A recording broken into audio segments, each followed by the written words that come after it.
Well, if a recent visit from Tony Blair wasn't bad enough, the most populous nation in Africa has other worries too. This week, the mother of Nigeria's finance minister was kidnapped and there were reports of millions being looted from its treasury yet again. Joining me to talk about the recent spate of killings in oil-rich Delta State is Alice Ukoko from Delta State in Nigeria, the founder of Women of Africa.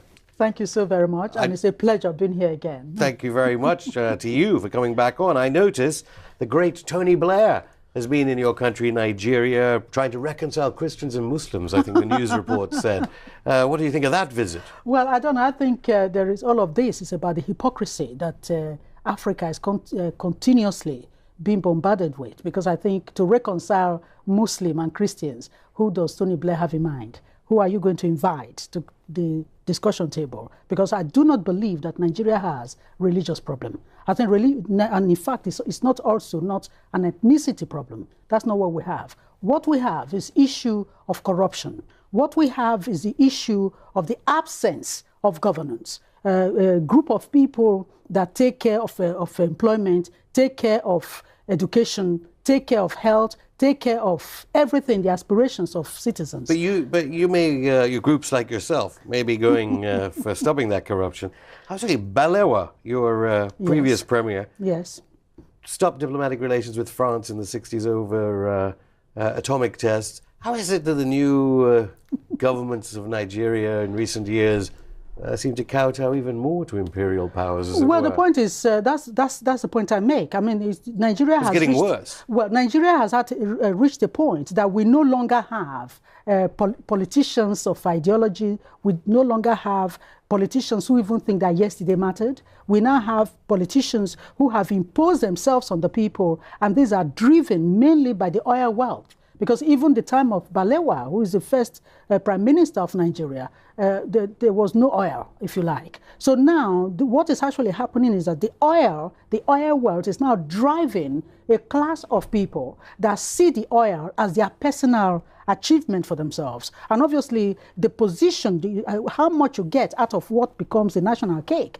which in fact is not a national cake if you look at it. Because no country depends on a particular resource for driving everything, because what they're doing is that they get the oil. The oil money is the one that everybody share amongst the clique of them, and leave the generation of the generality of the people to go without. The multinational oil company Shell would say they're trying to do their best to stop that kind of corruption. Well, Shell will tell you that they are not government. And I've held talks with Shell many times. But the truth is, Shell is the biggest problem. Not just Shell, we have Chevron as well. We have other oil multinational as well. But of course, you find that in a country like Nigeria, where corruption is the driving vehicle, then obviously the people that are making this oil, turning the oil into the resource that these individuals steal and take into foreign banks, become their partners in arms. And so, of course, Shell is the one that is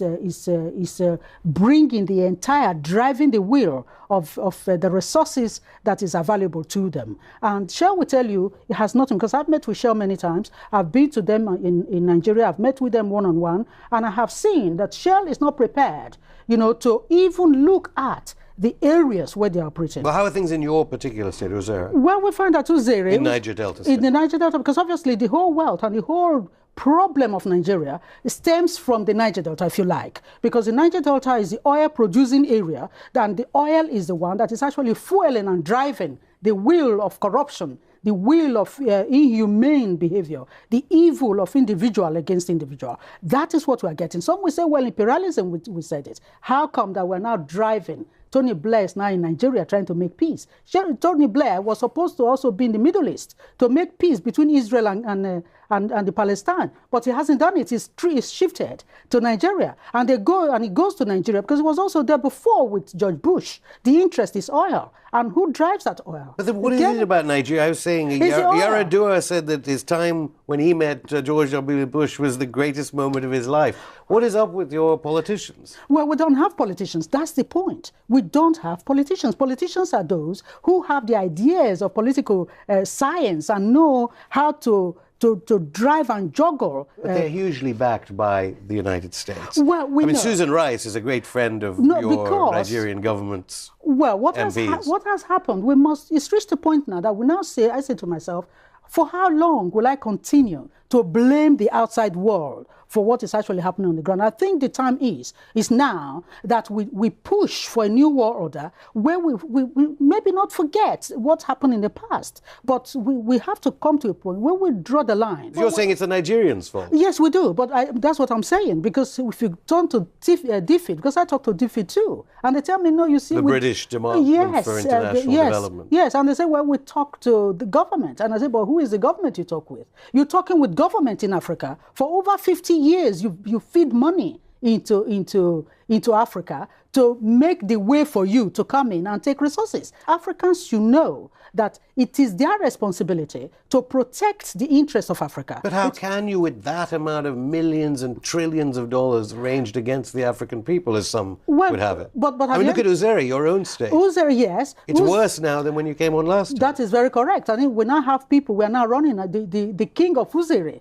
Tuwede III, is now in exile. And again, we know that if, in fact, in Jesse, this is Delta State, because Delta State has become, like, as I always say, Delta State is a mini Nigeria. But you can't blame the Nigerians of Uzeri for what's been going on there, I blame the governor and the deputy governor of Delta State.